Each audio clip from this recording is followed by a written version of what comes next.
जी sir, क्या कहेंगे आप माननीय हाई कोर्ट में महाधिवक्ता के पद पर भी कार्यरत रहे हो और सीनियर एक अधिवक्ता के पद पर ये समय मौजूद हो, जो कुरुक्षेत्र में एक वारदात हुई है, जो घटना हुई है, जो सिटी एसएचओ विनय कुमार जी को एक एसीबी ने करप्शन के मामले में गिरफ्तार किया है, इसमें क्या कहना आपका? क्या लगता है, आप किस तरह से देख रहे हैं इसको? सबसे पहले तो मैं आपके दर्शकों को नमस्कार करता हूं। और जहां तक आपने मुझे ये भ्रष्टाचार में फंसाए गए सब इंस्पेक्टर एसएचओ सिटी का जो बात पूछी है, मैं एक बात, हमारा जो आपराधिक कानून है उस बात पर आधारित है कि 100 दोषी छूट जाए परंतु एक निर्दोष को सजा ना।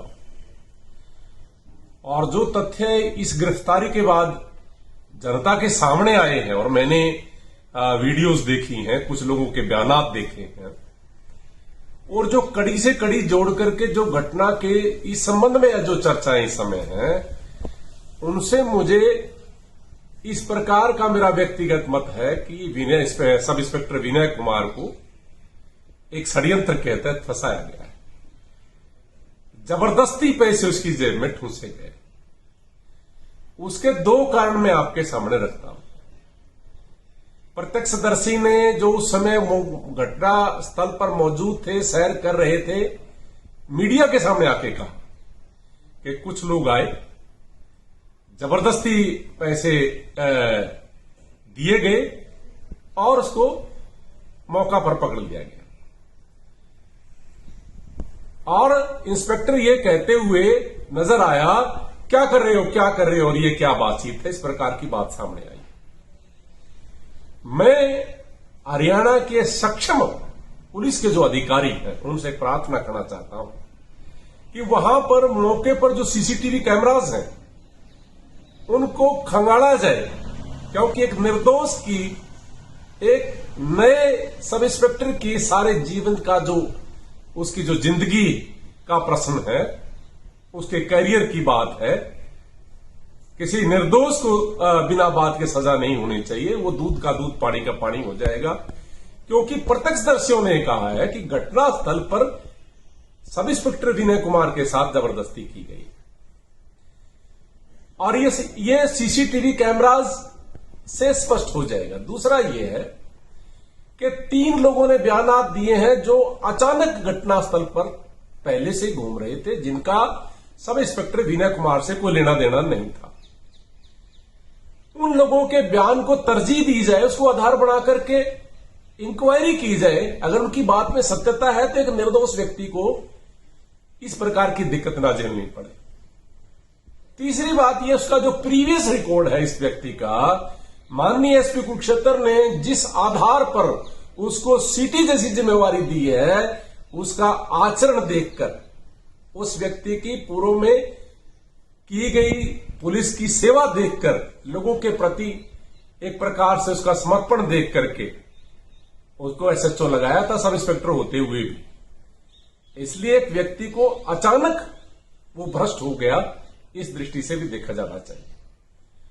और मैं एक बात और कहता हूं कि किसी आदमी को भी भ्रष्टाचार की धाराओं में गिरफ्तार करने के 2 कारण होते हैं, डिमांड एंड रिकवरी।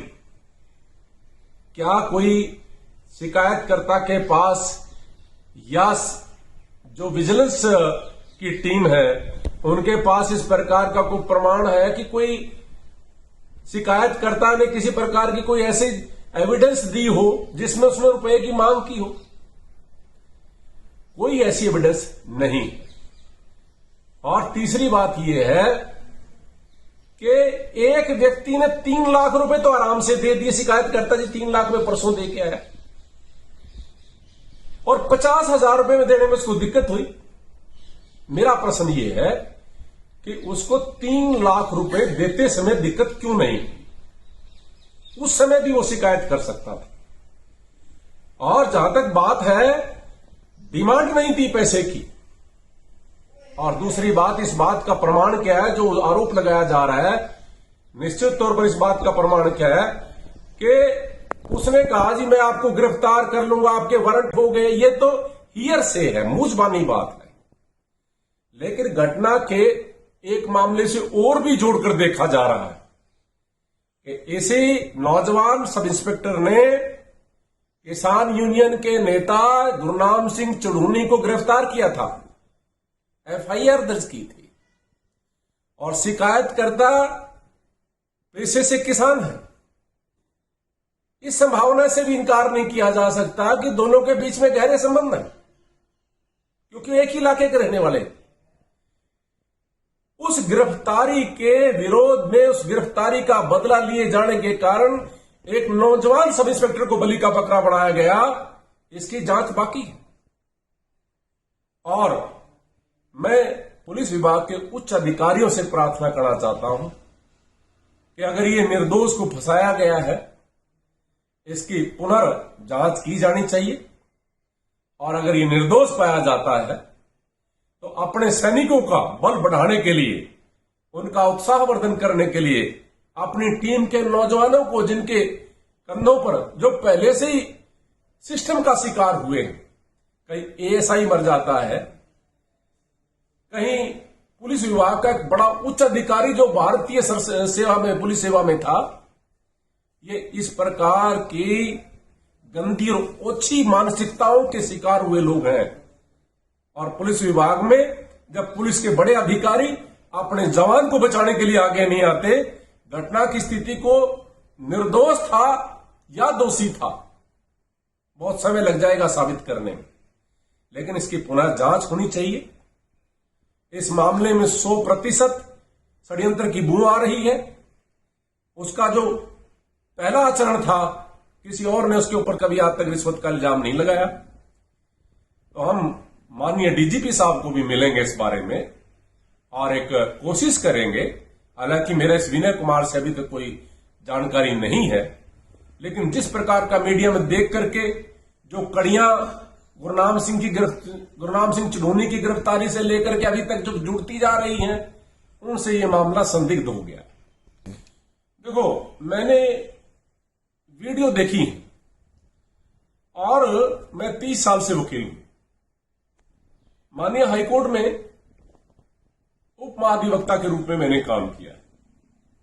मैं एक बात दावे से कह सकता हूं कि निश्चित तौर पर जो प्रत्यक्षदर्शी घटना का जिक्र मीडिया के सामने कर रहे हैं, जो वीडियो में मैंने देखा है, उनके चेहरे से सत्यता झलकती है, क्योंकि ना वो विनय कुमार को जानते थे, सब इंस्पेक्टर को, ना शिकायतकर्ता को जानते थे, लेकिन मौका के, घटना के, जहां पर यह घटना दिखाई गई है, उस समय के चश्मदीद गवाह और उनकी चेहरे पर झलकती सत्यता से बड़े अधिकारियों का, पुलिस अधिकारियों का, अतीत में एएसआई संदीप कुमार और जो हमारे बहुत बड़े अधिकारी हमारे बीच में से चले गए, वैकुंठ कुमार जी, इनकी मानसिकताओं का अध्ययन करते हुए कि कैसे पुलिस का 24 घंटे का पहरेदार, 24 घंटे ड्यूटी देने वाला व्यक्ति आत्महत्या के लिए मजबूर होता है, इस सिस्टम को बचाया जाना जरूरी है। पुलिस के जवान की हताशा को दूर किया जाना जरूरी है और जांच किया जाना। ये तथ्य अगर सच हुए तो एक जिंदगी बचाई जा सकती है। इसमें ये तो जांच का विषय है, ये जांच का विषय है। मैं तो प्राइमा फेसा ही, प्रथम दृष्टिया जो बात मुझे परिलक्षित होती है कि एक आदमी 3 लाख रुपए दे गया। अगर वो रिश्वत दिए जाने का विरोधी था, इतनी मोटी रकम क्यों दी? और 50,000 रुपए में उसको दिक्कत आ गई। ये बनावटी कहानी बनती है। कारण एक एसएचओ गया और उसने कहा, जी ये इस प्रकार की जो है ना, मैं वारंट है, गिरफ्तारी हो जाएगी, ये हो जाएगी। ये कहानी क्यों नहीं हो सकती? क्या इस बात का शिकायतकर्ता के पास प्रमाण है कोई कि उसने इस प्रकार की बात लेकर के 3 लाख रुपए पहले ले लिए थे? 3 लाख रुपए दिए जाने का कोई प्रमाण है? ये सारी बातें जांच का विषय है और मैं प्रार्थना करता हूं उच्च अधिकारियों से, जांच जरूर हो। भ्रष्टाचार के विरुद्ध ये सही है कि भ्रष्टाचार की जांच होनी चाहिए, चाहे कितने बड़ा व्यक्ति हो, परंतु निर्दोष व्यक्ति को फंसाया नहीं जाना चाहिए। उस बात के लिए हम इस मामले की गहराई से जांच करने की प्रार्थना करते हैं। बड़े अधिकारियों को ये स्वतंत्र रूप से किसी बड़े अधिकारी से जांच कराए जाने का अनुरोध करते हैं।